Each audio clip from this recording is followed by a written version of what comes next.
And now we're gonna do something everybody like to do.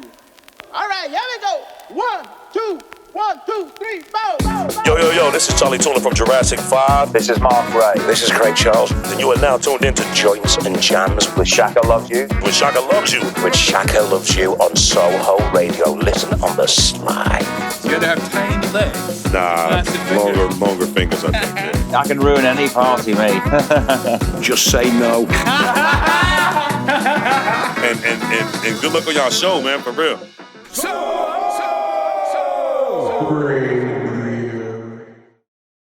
So to kick off 2020, we've got living legend, true rock star, and the swaggering frontman of festival favourites, the Dub Pistols, Barry Ashworth, joining us on the phone. He's suddenly got a few stories to tell, and we chatted football, losing 1.5 million record deal, and tour bus murder stories, believe it or not.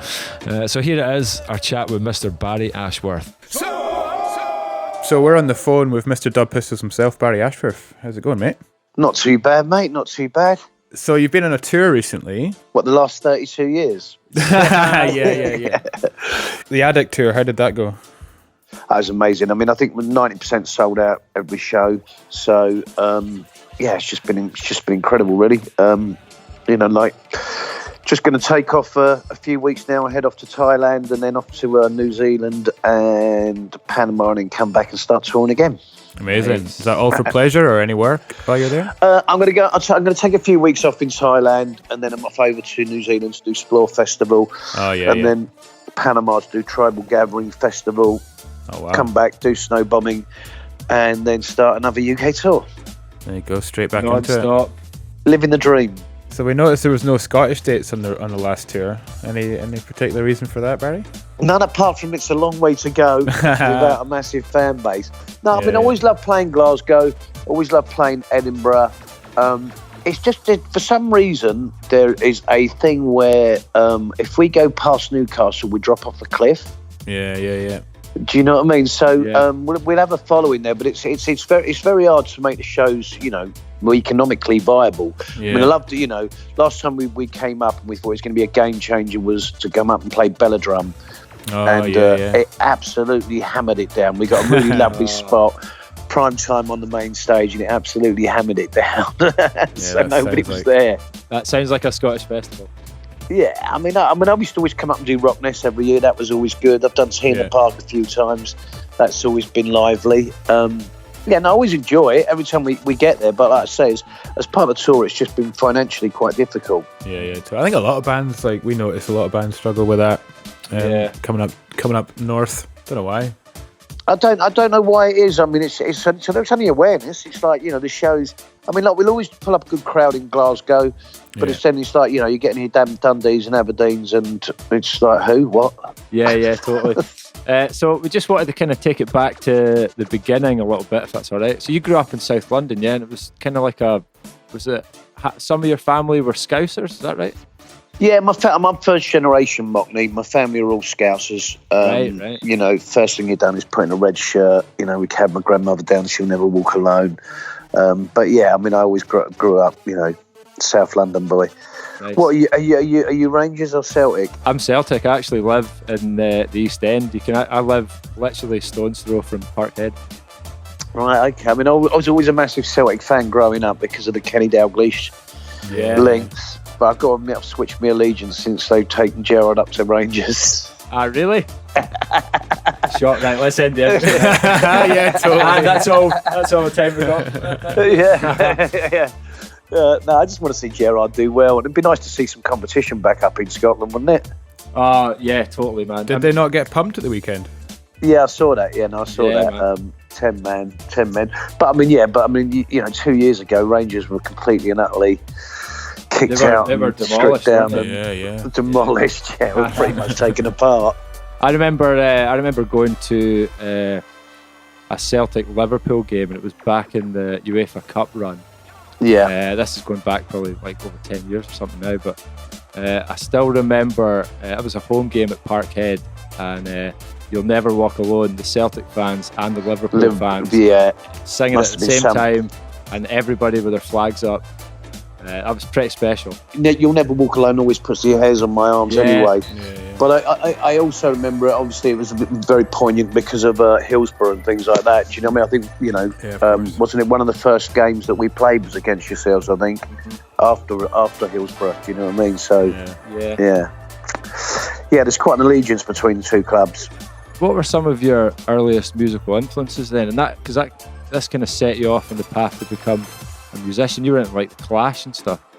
Clash and the Specials, really, I guess, were the two bands that really sort of Clash, Specials and Jam as bands when I was growing up. And then obviously, having been around a while, I've gone through every single style and genre that you can possibly imagine. Mm-hmm. But it was definitely like the Clash and Specials that took me down the reggae route. And did you wanted to become a footballer before a musician? Is that right? Yeah, I mean, I'm like everybody, grew up dreaming that they would be a footballer, and then I did a bit in the non-leagues, and then broke my leg and went to Ibiza in 1987 to recover. To recover. Yeah, took a load of beans and never went home. Do you know what I mean? And thought that was it. I was a raver. You started DJing out there, is that right? At that time, I came back and started running clubs in South London with some mates, and then that went on to promoting band shows and bands like the Ocean Colour scene, and very much the sort of Balearic scene at that time, which would have been the Happy Mondays and Stone Roses. Right. Remember going to Spike Island, and it was that kind of got me into sort of thinking that I could be in a band. I thought if the Happy Mondays could get away with it, so can I. Yeah. That was kind of my attitude, was like, it was kind of like be the Happy Mondays, be as high as you possibly can and let everyone else feed off it. Do you know what I mean? The music came second. But it was kind of weird at that time as well, though, because when we were absolutely crap, the Enemy and the Melody Maker and that loved us, and the minute we actually got any good, they said we were rubbish. Oh no. Typical British journalism.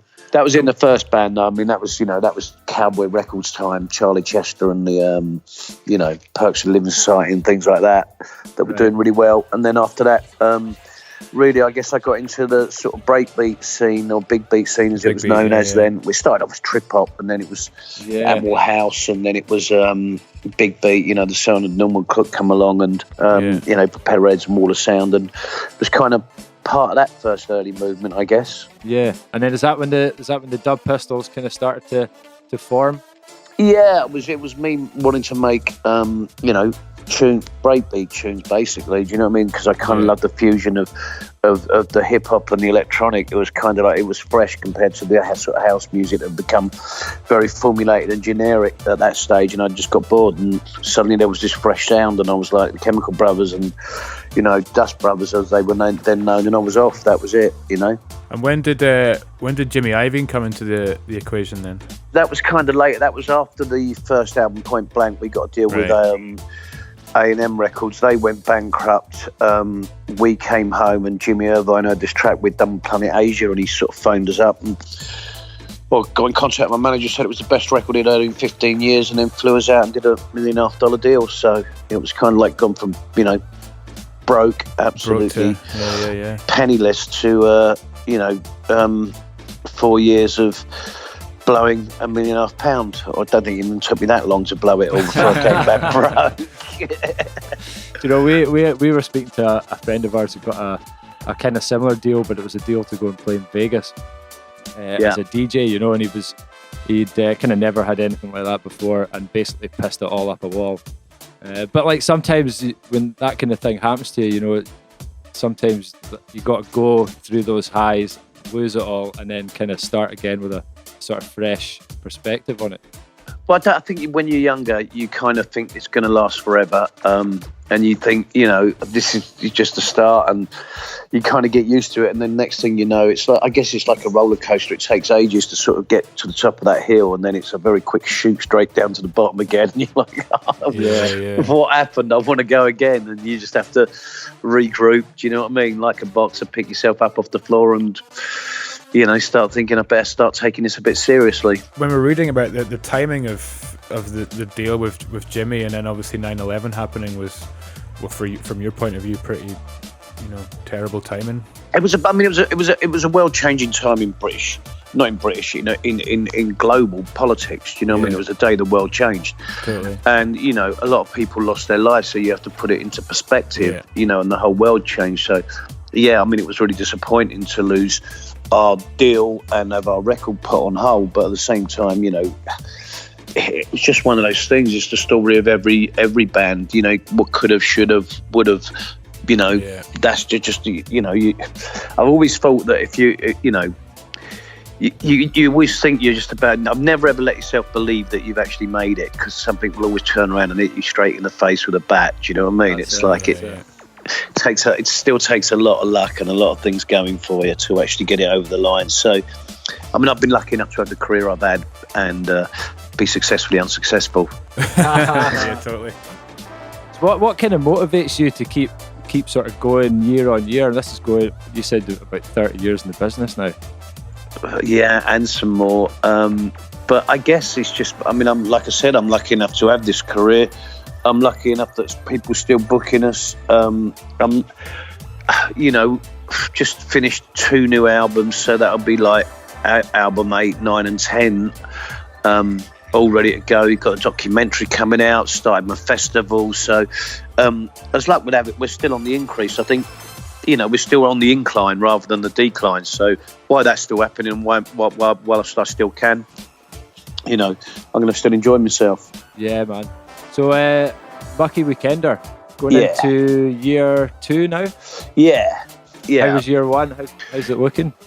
Year 1 couldn't have gone any better. You know, I really just, you know, it's something I've always wanted to do, and it really just couldn't have gone any better. Well, obviously we were limited in size by licensing, but this year we've increased the capacity and tickets have just been absolutely flying. So it's absolutely smashing it through this year. I mean, it's just been amazing. The feedback, the reactions from everyone, the support from everyone's just been incredible. So what kind of prompted the move from obviously still gigging and playing to then want to put on your own festival? Well, I mean, I started as a club promoter. You know, when I came back from Ibiza, I was promoting, and I've always promoted throughout my life. So, having done about 3 festivals a week for God knows how many years, you know, it was just like, you know, the opportunity came up. Someone had some land and said they wanted to do it, and I went and checked the land out and thought, this is fantastic, let's do it. Yeah. And just, you know, you are what you say you are, you just got to prove it, you know, and it was just like one of those, you know, I've always just thought, well, give it a go, what's the worst that can happen? Just a natural progression, I guess, from doing festivals. Yeah, I mean, it's you know, and like I said, most of it is, you know, it's Mucky Weekender, it's over 18s, it's like, there's no one wandering around with their phones in the air, do you know what I mean, filming everything, it's people just getting on with it, you know, and more, it's not about like who's on Radio 1 or who's this or that. It's like just, you know, quality music, really, and a quality crowd. So, yeah, no, it's brilliant. And you've entered the beer game now too. No, well, I've got the IPA that's Bad Uncle Barry. That Free Fiends. That's a great. I love the name. Yeah, well, that's the Beat the Boys for you, because they came up with it in their program. They just said, did they? I love their blurbs, and the program's so good, aren't they? Brilliant. Well, they just said he's not really your uncle. He's just a person you wish your mum would marry because he's more fun than your dad. And the brewery liked it, and they decided to make it a beer. You know, they were fans, and then so that was the IPA, and that's won loads of awards. And then I just started working with a collaboration with Gypsy Hill on a lager, because I'm more of a lager man myself. So I wanted to come out with a lager. So problem is when you've got your own one and an endless supply, you turn into an alcoholic quite quickly. Totally. You just sit here and it's actually quite strong, so it knocks the socks off you quite quickly.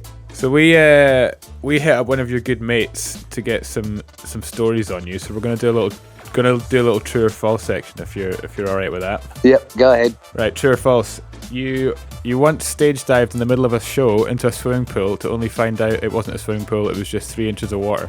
Yeah, that's true. That was in Singapore.